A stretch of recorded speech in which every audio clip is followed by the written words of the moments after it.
Answer की देखेंगे school व्याख्याता पेपर फर्स्ट की।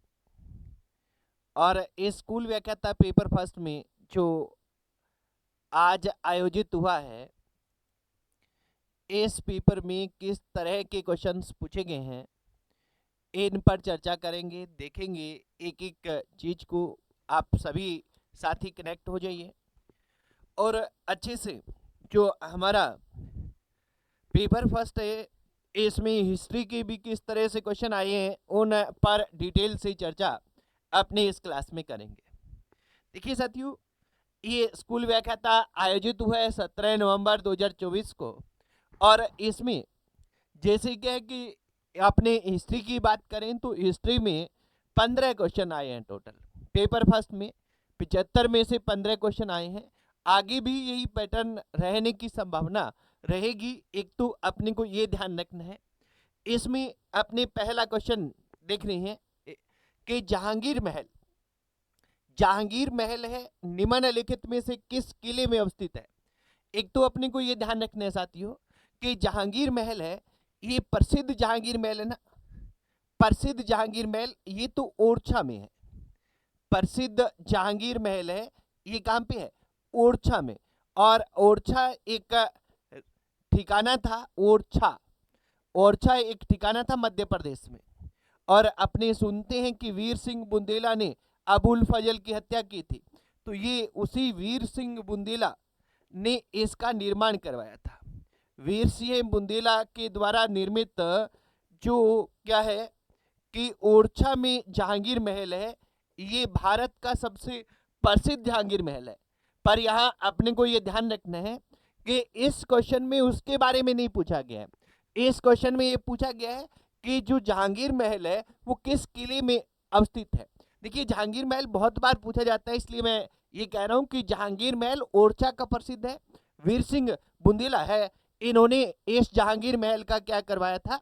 निर्माण करवाया था। ये अपने को ध्यान रखना है। जबकि दुर्गों की बात करें तो जहांगीर महल है वो आगरा के किले में है। कौन से किले में है? आगरा के किले में है। और यहाँ भी अपने को ध्यान रखना है साथियों, जो आगरा का किला है, यहाँ ये इस किले में जो जहांगीर महल है, इस पे दो बातें विशेषकर आप ध्यान रखेंगे। आने वाले कंपटीशन में अगर कभी पूछा जाए तो उन पर भी हमें गौर करना है, क्योंकि आने वाले कंपटीशन बहुत ज़्यादा महत्वपूर्ण हो जाते हैं। इसमें दो चीज़ें आपको क्या ध्यान रखनी है। नंबर एक तो ध्यान रखना है कि यह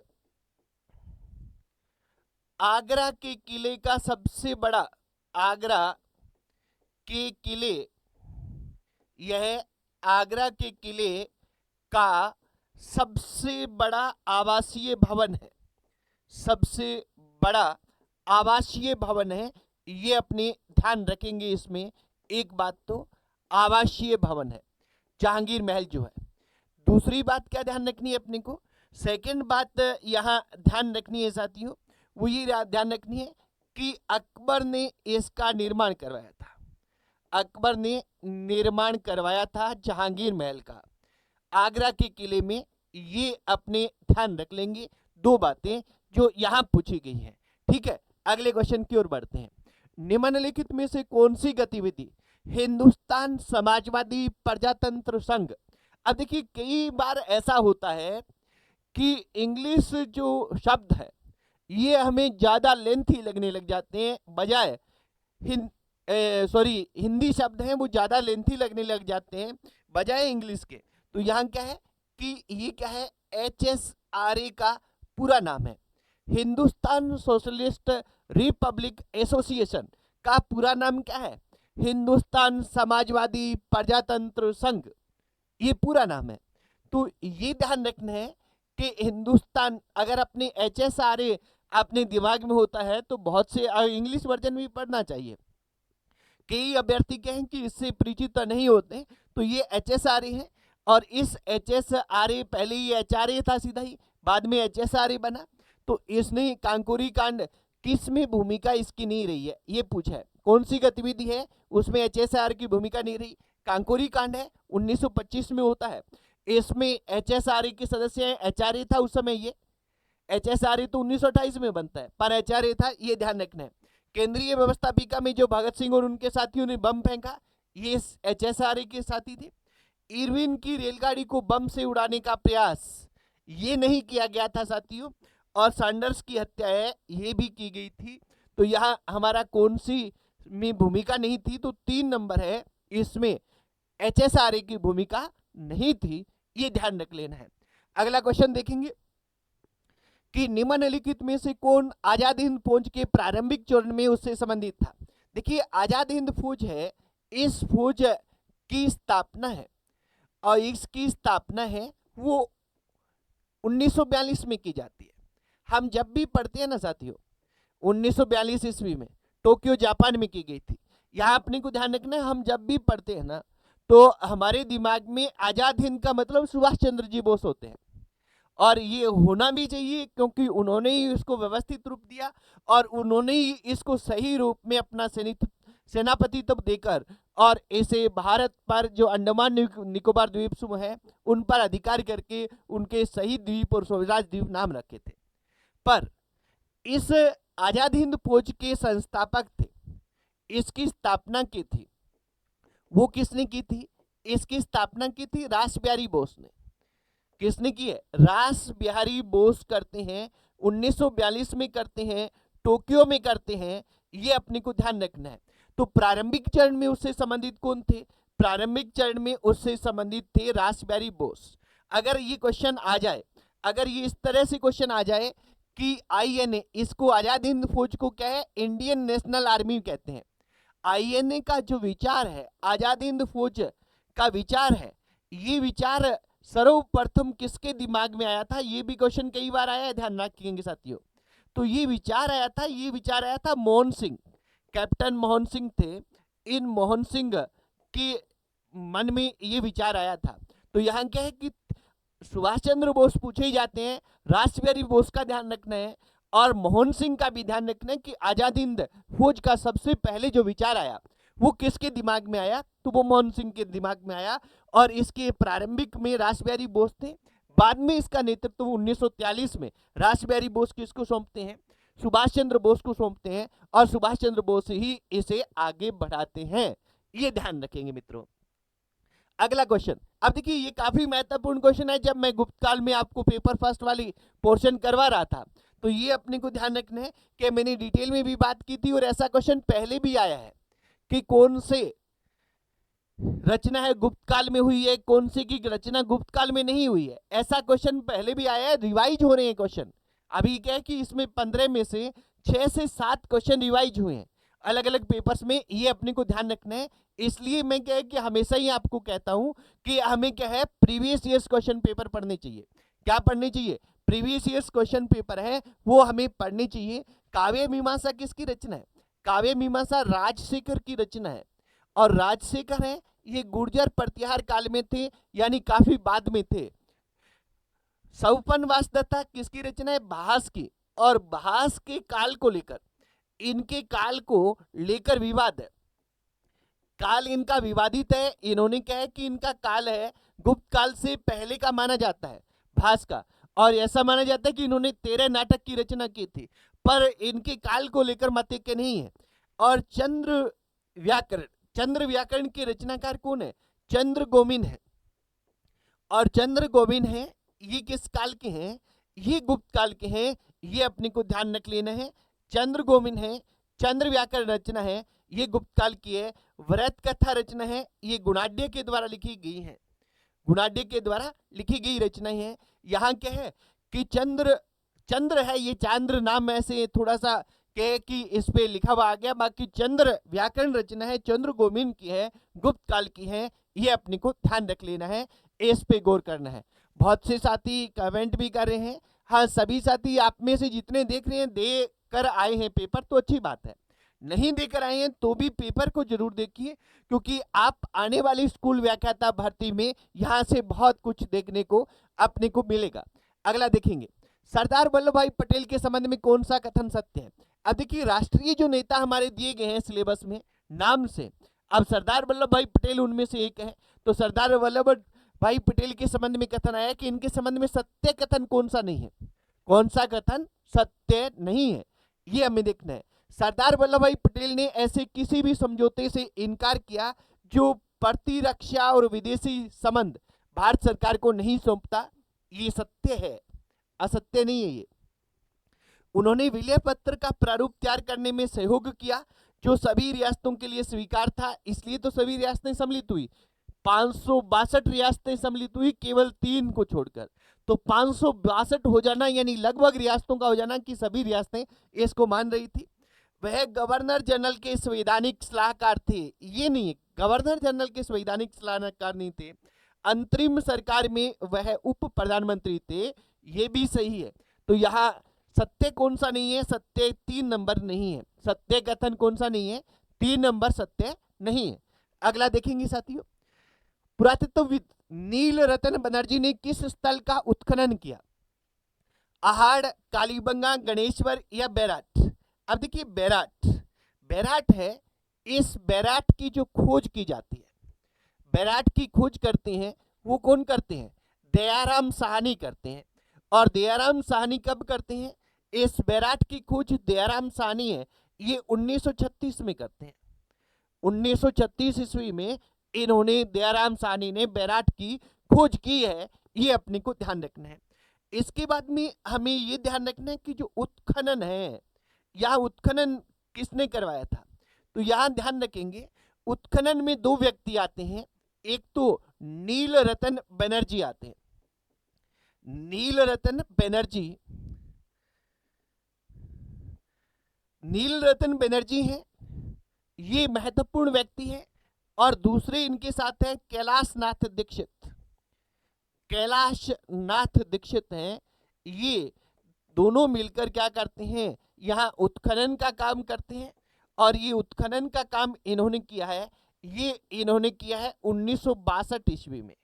खोज 1936 में हुई है, 1962 में खोज की उत्खनन किया जाता है। तो नील रतन बनर्जी किस स्थल का उत्खनन कार्य किया इन्होंने? तो इन्होंने किया है बैराट का। और बैराट हमें पता है जयपुर ग्रामीण में है। अगला क्वेश्चन देखेंगे, विपिन चंद्र पाल के बारे में निम्नलिखित कथनों को पढ़िए। किनके बारे में? विपिन चंद्र पाल। अब देखिए लाल, बाल, पाल, ये तीनों अपने नाम से राष्ट्रीय नेता है, महत्वपूर्ण नेता है, राष्ट्रीय क्रांतिकारी है, ये सिलेबस में थे।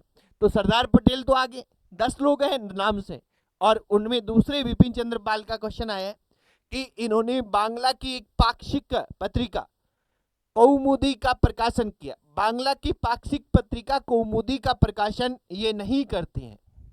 क्या है? ये नहीं करते हैं।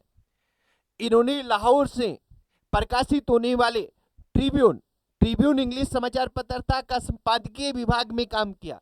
बिल्कुल, इन्होंने क्या है कि ट्रिब्यून जो लाहौर से प्रकाशित होता था, इसके संपादकीय विभाग में काम किया था। यानी कथन 2 सही है, 1 गलत है। सही कूट का चयन कीजिए, केवल कथन 2 सही है। पहला ही जो है ये उत्तर हमारा हो जाएगा। केवल कथन क्या है? केवल कथन नंबर 2 ही सही है, ये अपने को ध्यान रख लेना है साथियों। अगला क्वेश्चन देखेंगे। अगला हमारा क्वेश्चन क्या है? कान्हड़ देव का मुख्यमंत्री कौन था? अब देखिए कान्हड़ देव क्या है? जालोर के सोनगरा चौहान शासक थे, ये हम सभी को पता है। जालोर के हैं, सोनगरा चौहान शासक हैं, प्रसिद्ध सोनगरा चौहान शासक थे। और इनके जो मुख्यमंत्री थे ये कौन थे? इनके मुख्यमंत्री थे जेता देवड़ा।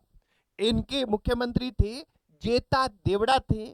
और ये अगला क्वेश्चन, राणा सांगा की छतरी कहां स्थित है? राणा सांगा की छतरी है, ये 8 खंभों की छतरी है।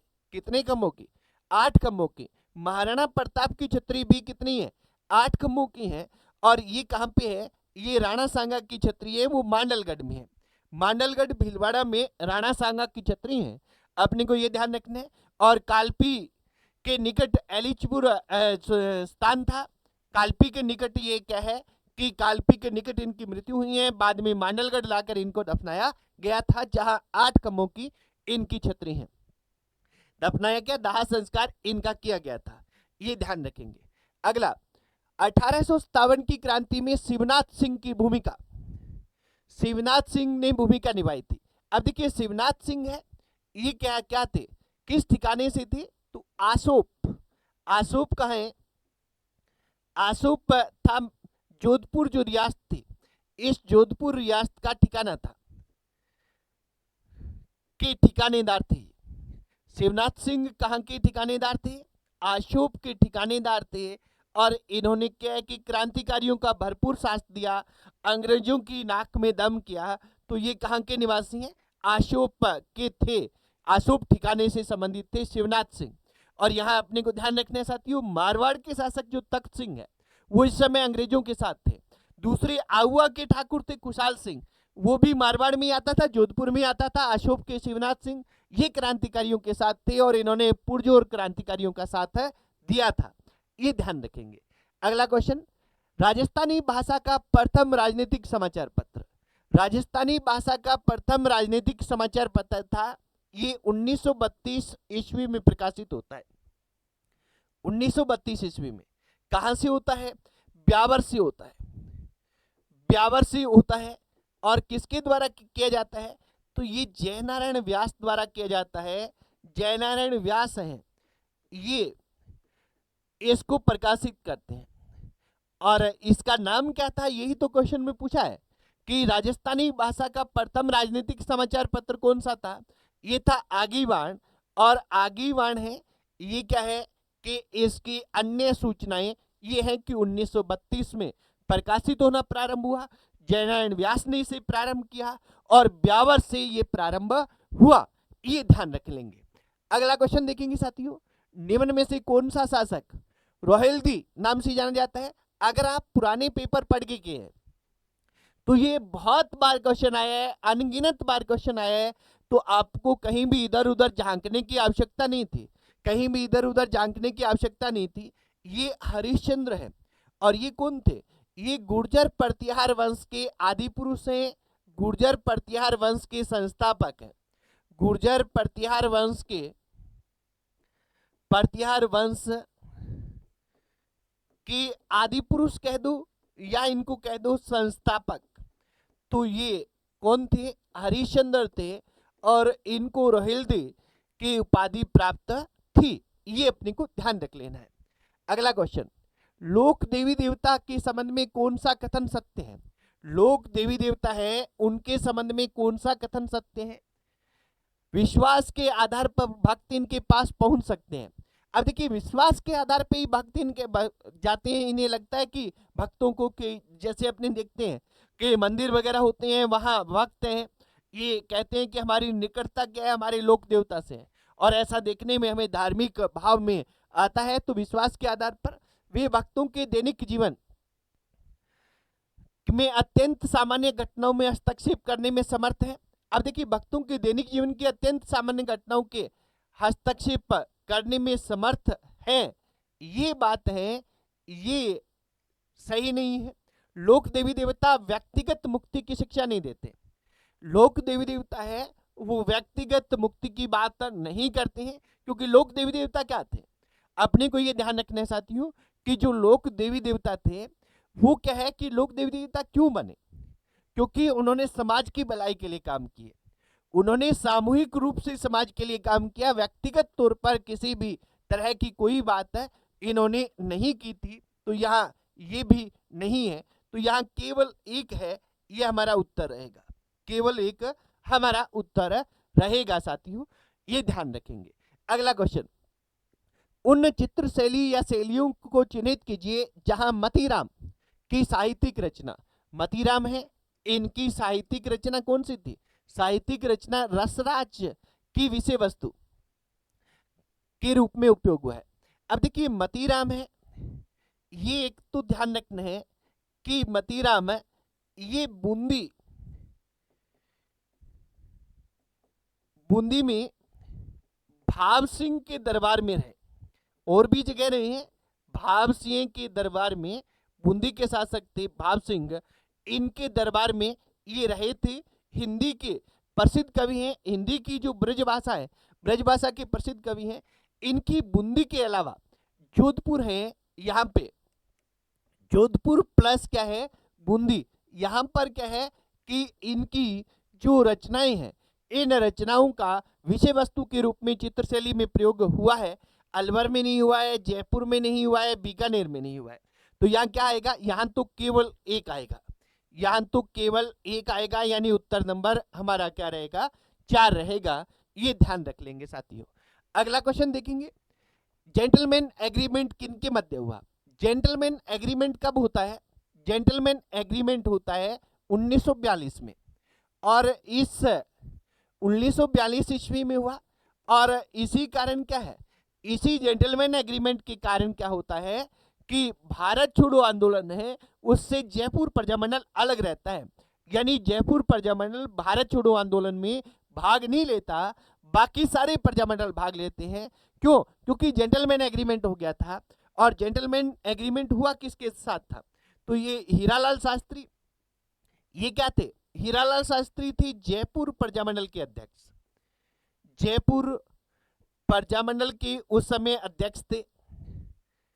प्रजामंडल के अध्यक्ष कौन है? हीरालाल शास्त्री हैं। इनका ये समझौता हुआ था मिर्जा इस्माइल के साथ। और मिर्जा इस्माइल कौन थे? जयपुर की इस समय प्रधानमंत्री थे। जयपुर के प्रधानमंत्री मिर्जा इस्माइल थे और इनके बीच में जेंटलमैन एग्रीमेंट हुआ था। आज भी देखिए हम जयपुर में जाते हैं तो एक प्रसिद्ध एमआई रोड है ना, एमआई रोड, एमआई रोड इनके नाम पे है, मिर्जा इस्माइल रोड। उसकी फुल फॉर्म क्या है? मिर्जा इस्माइल रोड है, यानी एमआई रोड है। ये जयपुर के प्रधानमंत्री थे और ये क्या है कि इनके साथ प्रजामंडल ने समझौता किया और समझौते के तहत जयपुर प्रजामंडल ने क्या है, भारत छोड़ो आंदोलन में भाग नहीं लिया था साथियों। ये अपने को ध्यान रखना है। ये क्या है कि 15 क्वेश्चन है जो फर्स्ट पेपर में हिस्ट्री में पूछे गए हैं, ये अपने को ध्यान रखना है। और सेकंड पेपर हिस्ट्री जैसे ही होगा उस पे भी हम डिस्कशन करेंगे, चर्चा करेंगे, पूरी तरह से जानेंगे हर एक क्वेश्चन को कि किस तरह से क्या क्वेश्चन पूछे गए हैं।